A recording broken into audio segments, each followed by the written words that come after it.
Pakistani media को पता भी होगा, फिर भी पाकिस्तानी मीडिया चुप रहेगा, क्योंकि उनके मुंह में या तो पैसे डाल दिए हैं या उनकी खोपड़ी पे पिस्तौल लगा दी है पाकिस्तानी फौज ने। इसलिए पाकिस्तानी मीडिया पे आप डिपेंड मत करिए। पाकिस्तानी मीडिया हर समय झूठ बोलता है। दोस्तों, Pakistan is preparing to send up to 20,000 soldiers to the Gaza Strip as part of an international stabilization force under a deal with the United States and Israel. The CNN News 18 has reported top intelligence sources as saying that Pakistan is preparing to deploy up to 20,000 troops to Gaza after Field Marshal Asim Munir held secret meetings with senior officials from Israel's Mossad and America's Central Intelligence Agency. In Gaza, Pakistani soldiers' mandate will include neutralizing remaining Hamas elements and stabilizing the territory under Western instructions. Sources told CNN News 18 in exchange for such a deployment, Israel and the United States have promised Pakistan a package of economic incentives, including World Bank loan leniency, deferred repayment schedules, and financial support routed through Gulf intermediaries, sources said. अब आप ये देख लीजिए साहब, फिलिस्तीनियों के हुकूक के लिए लड़ने वाली ये फौज है साहब, ये जज्बे वाली फौज है साहब, और इनका जज्बे वाला कमांडर है। ये जज्बा भरा हुआ है इन लोगों में। आपको क्या लगता, मैंने देखिए, मैं बार बार बोलता हूं पाकिस्तानियों को, बड़ा मेजर साहब आप कैसे ऐसे कह सकते हैं, ऐसा है ही नहीं, हम जानते हैं, कलमा पढ़ के हमारा मुल्क बना है। देखिए सुनिए, एक सच्ची बात मैं पाकिस्तानियों आज आपको बताता हूं। आपको क्या लगता है कि सऊदी अरब को, मैं दिल से सोचना ये जज्बा है और ये सब फ्रॉड बातें हैं, 420, इसको अलग करो, दिल पे हाथ रख के बताओ, आपको क्या लगता है सऊदी अरब वो मुल्क है दोस्तों जिसके पास रेत कम है और तेल ज्यादा है। उसके पास रेत कम है, तेल ज्यादा है। उस सऊदी अरब को पाकिस्तान की जरूरत पड़ेगी? उस सऊदी अरब को पाकिस्तान की जरूरत पड़ेगी अपनी दिफा करने के लिए, अपने आप को डिफेंड करने के लिए? ना, वहां पे तो अमेरिका के बेसिस हैं। वो डायरेक्टली अमेरिका से बात करेगा, वो रूस से बात करेगा। अगर कल सऊदी अरब, जिसके रिश्ते शी जिनपिंग से, मैं प्रिंस मोहम्मद बिन सलमान की बात कर रहा हूं, क्राउन प्रिंस की, उनके रिश्ते शी जिनपिंग से बहुत अच्छे हैं, वो शी जिनपिंग से बोलें कि आप यहां पे आके बेस बनाइए सऊदी अरब में। अगर चाइना से बोलते हैं कि आप आके, जिबूटी में बेस नहीं है क्या चाइना का? बिल्कुल है। क्या चाइना के पास फॉरेन बेसेस हैं? बिल्कुल है। अगर वो चाइना से कहते हैं कि जी हम आपको जगह देते हैं, आप बनाइए, क्या चाइना मना करेगा? चाइना कभी मना नहीं करेगा, कभी भी मना नहीं करेगा। आपको क्यों लगता है कि सऊदी अरब ने पाकिस्तान को चूज करा? सबसे पहली बात यह, क्योंकि अमेरिकन ऑलरेडी सऊदी अरब में हैं। सऊदी अरब की दिफा करने के लिए ऑलरेडी अमेरिकन फोर्सेस वहां पे हैं। जब वहां पे हैं, और अगर वहां पे चाइनीज आते तो अमेरिकन के साथ खटपट होती, इसलिए उन्होंने बोला चलो पाकिस्तानियों को ले आते हैं। ये गंदा काम करेंगे पाकिस्तानी फौजी, they will do this dirty work. और दोस्तों, ये पहली बार नहीं हो रहा है, कहीं आपको गलत फहमी हो कि पाकिस्तानी फौजियों ने पैसा लेके पहली बार गलत काम करा है। आज तक जो लोग कसमें खाते थे कि हम फिलिस्तीनियों के लिए जान दे देंगे और जज्बे वाली कौम है और चढ़ दौड़ेंगे, गाजा में पहुंच जाएंगे यहूदियों को, आज वही यहूदियों के बूट पॉलिश करने को तैयार हो गए, क्योंकि ट्रंप ने एक रोटी और एक बोटी इनके मुंह पे ऐसे फेंकी। बिक गई पूरी कौम, और इस कौम का से पैसा ला रही है, देखो ये है आदमी आसिम मुनीर। ठीक है दोस्तों, ये लंबी कहानी है और आज मैं आपको लंबी कहानी सुनाने वाला हूं। और जिनको नहीं पता है कि पास्ट में क्या हुआ है, जिनको नहीं पता है कि पाकिस्तान कब कब कौड़ियों के भाव नहीं बिका है, कब कब पाकिस्तान कालीन बन के लेट गया जमीन पे और अमेरिकन को बोला कि आओ हमारी छाती पे पैर रख के ऊपर जाओ। सबसे पहले दोस्तों जानने की जरूरत है कि पाकिस्तान कहता क्या है, करता क्या है। अरबी में इसको कौल फेल बोलते हैं, हिंदी में इसको कथनी और करनी बोलते हैं। यानी कि जो कह रहा है और जो कर रहा है उसमें फर्क होना, और ये दोगलेपन का सबसे बड़ा सर्टिफिकेट है। पाकिस्तान का पासपोर्ट कहता है this passport is valid for all countries of the world accept Israel. आप इजराइल नहीं जा सकते। पाकिस्तानियों के साथ इजराइल का कोई फड्डा नहीं है दोस्तों, कोई लड़ाई नहीं है इनकी इजराइल के साथ, लेकिन इनके पासपोर्ट पे लिखा है कि आप इजराइल नहीं जा सकते। भारत जा सकते हैं, भारत के साथ 4-4 युद्ध हो गए। भारत के साथ कश्मीर को लेके इनका बहुत बड़ा एक, जिसको कहते हैं कि लड़ाई है, बहुत बड़ी लड़ाई है कश्मीर को लेकर, अकॉर्डिंग टू पाकिस्तानीज, राइट। सब कुछ है भारत के साथ, लेकिन भारत आप जा सकते हैं।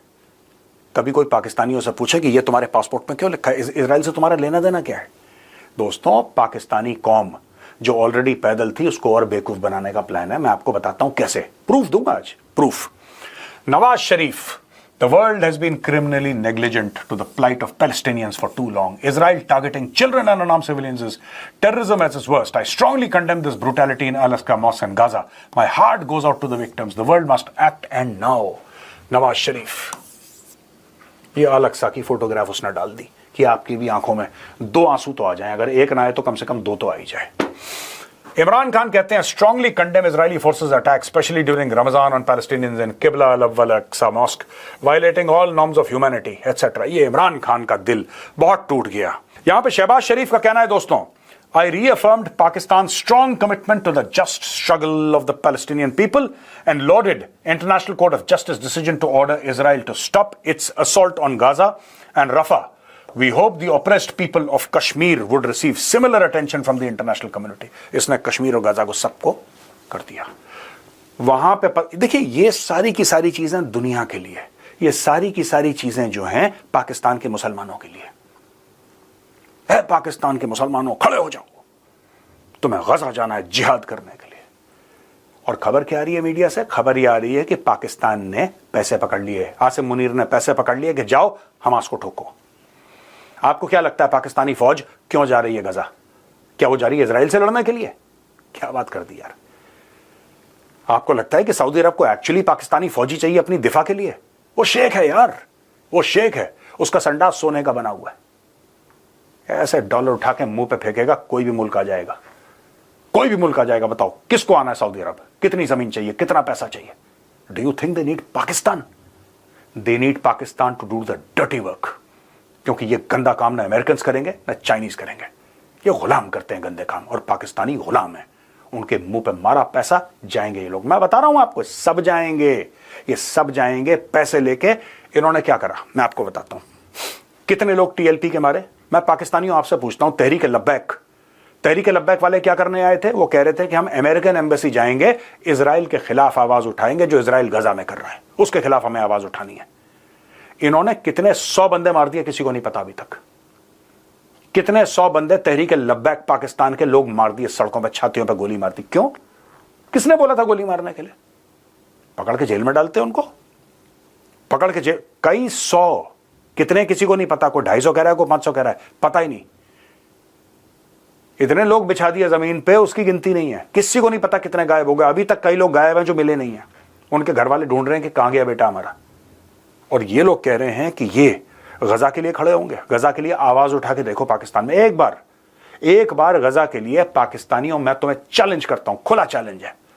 1000 लोग पुरअमन तरीके से, किसी के हाथ में कोई हथियार नहीं, डंडा भी नहीं किसी के हाथ में, लाठी भी नहीं किसी के हाथ में, सब निहत्थे, सिर्फ झंडा ऐसे लो फिलिस्तीन का, राइट, और जो कैफिया है, जो चेक वाला स्कार्फ पहनते हैं, वो गले में डालो और इस्लामाबाद की ओर जाओ आप। 1000 लोग, बिल्कुल एकदम पुरअमन, एकदम नॉन वायलेंट, पीसफुल। आप जा रहे हो और वहां पे जाओ और आप इजराइल के झंडे को जलाओ, और फिर आपके साथ जो होगा वो मेजर को बताना, अगर सांसें चल रही हो तो मेजर को बताना। मेजर जानना चाहता है कि पाकिस्तान जो इस्लाम का किला है, जो न्यूक्लियर मुल्क है, वाहिद इस्लामी न्यूक्लियर मुल्क, वहां पे जब आप फिलिस्तीनी और गजा के लिए आवाज उठाते हो तो आपके साथ क्या होता है? वही होता है जो साद रिजवी के साथ हुआ था। समझ गए? एनडीटीवी वर्ल्ड ने स्टोरी कवर करी है दोस्तों। प्राइम मिनिस्टर ऑफ इजराइल ने ट्वीट करा है, following security consultations prime minister Netanyahu has directed the military to immediately carry out forceful strikes in Gaza strip. दोबारा शुरू करो, दोबारा शुरू करो। कुछ ही समय पहले ट्रंप ने साइन करा था ना शर्म अल शेख, देखो मैंने एक और लड़ाई रोक दी, नोबेल प्राइज दो। वहां पे पीछे चापलूस शहबाज शरीफ, वो डफली बजा रहा था ट्रंप के लिए कि मालिक आपसे बेहतर तो कोई है नहीं इस दुनिया में, this man is wonderful, this man is the best. चापलूसी कर रहा था, हो गया, आ गया मजा, मिल गया स्वाद। 28 अक्टूबर कल की खबर है, ठीक है, कल की खबर है। Netanyahu orders immediate powerful strikes on Gaza in new test for ceasefire. Israeli planes launched strikes on Gaza City on Tuesday after Prime Minister Benjamin Netanyahu accused the militant group Hamas of violating ceasefire in Palestinian territory and ordered the military to carry out powerful attacks. The Israeli military did not immediately comment on the strikes, which were the latest violence in a fragile 3-week-old ceasefire, which followed a statement by Netanyahu's office saying that he had ordered immediate attacks. Israeli government spokeswoman Shosh Bedrosian informed journalists, ध्यान से सुनिएगा, Although nothing is off the table in terms of consequences for Hamas, all of this is in full coordination with the United States, with US President Donald Trump and his team. साफ सीधी बात है, कह रहा है आप ये मत सोचना कि anything is of the table, हम कुछ भी करेंगे, खुल के बोल रही है हम कुछ भी करेंगे, और कह रहे हैं कि पूरा कोऑर्डिनेशन है डोनाल्ड ट्रंप के साथ, पूरा कोऑर्डिनेशन है, हम सब कुछ बता के डोनाल्ड ट्रंप को कर रहे हैं. This is the name of the lady, ये देखिए साहब, शॉश बेड्रोजियन, ये है, this is the spokesperson, Israeli government spokeswoman Shosh Bedrosian. ये कह रही है सब कुछ डोनाल्ड ट्रंप को बताया, यानी कि जब इजरायली प्लेन उड़े वहां से और गाजा पे बम गिराए, डोनाल्ड ट्रंप को पता है और डोनाल्ड ट्रंप के आशीर्वाद से ही हो रहा है. ठीक है जी, यही डोनाल्ड ट्रंप, ये गया क्यों था फिर वहां पे शर्म अल शेख में कि सब कुछ ठीक कर दिया मैंने. अब दोस्तों इस पूरे जो सिनेरियो है ना, इसके बीच में पाकिस्तान फंस गया, मोटे पैसे पकड़ लिए, ट्रंप को प्रॉमिस कर दी, नोबेल प्राइज के लिए ट्रंप का नाम नॉमिनेट कर दिया, व्हाइट हाउस में जाके खाना खा लिया, नमक खा लिया ट्रंप का, उसको रेड दिखा दिया, सब कुछ कर दिया इन्होंने. अब जाके ट्रंप ने क्या करा है कि चुपचाप नेतन्याहू को बोला कि मार बम एक बार और गाजा में, मार बम. Powerful strikes, Israel hits Gaza amid fragile ceasefire, over 30 killed, at least 30 people have been killed and dozens wounded in fresh Israeli airstrikes on the Gaza Strip. अब ये देखिए साहब, US president, vice president JD Vance, however, maintained that the ceasefire is holding despite what he called little skirmishes. 30 लोग मर गए, कुछ लोग कह रहे हैं 60 लोग मर गए. टाइम्स ऑफ इंडिया कह रहा है 30 लोग मर गए. जेडी वांस कह रहा नहीं, ये तो घर की बात है यार, इतना तो 30, 50, 60 लोग, 100 लोग, ये तो घर की बात है, इसमें क्या स्ट्रेस है, इतना है, थोड़ा हल्का फुल्का चल रहा है, टुस टुस, लेकिन ज्यादा कुछ नहीं है, टेंशन लेने वाली बात नहीं है, सब ठीक है, सब चंगा सी, नो प्रॉब्लम. अब दोस्तों अमेरिका का सगा बनने की जो भूख है, ये पाकिस्तान को बिल्कुल गलत रास्ते ले गई, बिल्कुल गलत रास्ते. और जो भी कुछ पाकिस्तान कर रहा है इजराइल के साथ मिलकर, जो भी कर रहा है, ये ट्रूप्स भेजने का जो मैंने बताया था आपको पहली स्लाइड में कि 20,000 बंदे भेजो और खुद फिलिस्तीनियों के खिलाफ कार्रवाई करो, जो कि पाकिस्तानी फौज करने वाली है, इन सब को, अपनी पब्लिक को इन सब से इनका जिसको कहते हैं दिमाग भटकाने की एक साजिश है. पाकिस्तानी अपनी पब्लिक का दिमाग भटकाना चाहते हैं, क्योंकि ये बातचीत नहीं चाहते ये लोग सोशल मीडिया पे, पाकिस्तानी सोशल मीडिया पे, कि पाकिस्तानी जा रहा है और इजराइल की चाकरी कर रहा है. क्यों कल ये बोलेंगे अच्छा तो अभी तक तो तुम अमेरिकनों के बूट पॉलिश कर रहे थे, तुमने यहूदियों के भी शुरू कर दिया पॉलिश करने. They don't want that. अब ये देखिए, Pak Afghan inch closer to open war after failed Turkey peace talks. Talks between Afghanistan and Pakistan to secure a long-term truce have failed. State media from both the countries on Tuesday said afternoon, each blaming the other for the apparent deadlock. अच्छा, ये कह रहे हैं कि there have been formal response or comment from either side so far, though Afghan state media RTA said its negotiators made every attempt to hold constructive talks. ये यहां पे पूरी की पूरी वही बात हो रही है दोस्तों जो हम 1-2 दिन से डिस्कस कर रहे हैं, यानी कि जो चल रहा है गजा में, जो अमेरिकन के साथ चल रहा है, राइट, उन सब चीजों को ऐसा ट्विस्ट करना कि यार असली जो प्रॉब्लम है अफगानिस्तान में. क्यों गए भाई तुम काबुल? मैं पाकिस्तानियों से यह पूछना चाहता हूं, तुमने बम क्यों मारे काबुल में? तुमने बम क्यों मारे? जिस तरीके से शहबाज शरीफ एक गुलाम की तरह, एक नौकर की तरह पहुंच गया था व्हाइट हाउस में चापलूसी करने के लिए, तुम्हारे तो मुसलमान भाई हैं यार, अफगान तो तुम्हारे मुसलमान भाई हैं, उनके पास क्यों नहीं चले गए तुम? उनके पास क्यों नहीं चले गए? या उनको बुलाते कि हम चाहते हैं कि तालिबान वाले आए इस्लामाबाद, हफ्ता 10 दिन रहें, हमारी मेहमान नवाजी देखें, चलिए हम आपसे बात करते हैं अमन की. आपने कोशिश नहीं करी. भेजते किसको हैं? आईएसआई के चीफ को. ये देखिए फैज हमीद, आईएसआई चीफ, हाथ में चाय का प्याला लेके, पता नहीं कॉफी पी रहा है, चाय पी रहा है, कुछ और ही पी रहा है, वहां पे ये भेजते हैं आईएसआई को. आईएसआई को भेजते हैं यहां पे, जाओ अफगानों से बात करो. कर ली बात अफगानों से, खुश हो गए. मनी कंट्रोल दोस्तों ये कह रहा है कि Islamabad will be bombed if tension soar as Afghanistan wants Pakistan after failed Istanbul talks. The Taliban accused Pakistan of deliberately wrecking the Istanbul talks and issued a stark warning. Any future attack on Kabul will be met with a direct reciprocal strike, and if Afghan territory is bombed, Islamabad will be targeted. For Kabul, the stakes are high. Afghan officials and security sources see Pakistan's insistence on unilateral strike rights as erosion of Afghan sovereignty.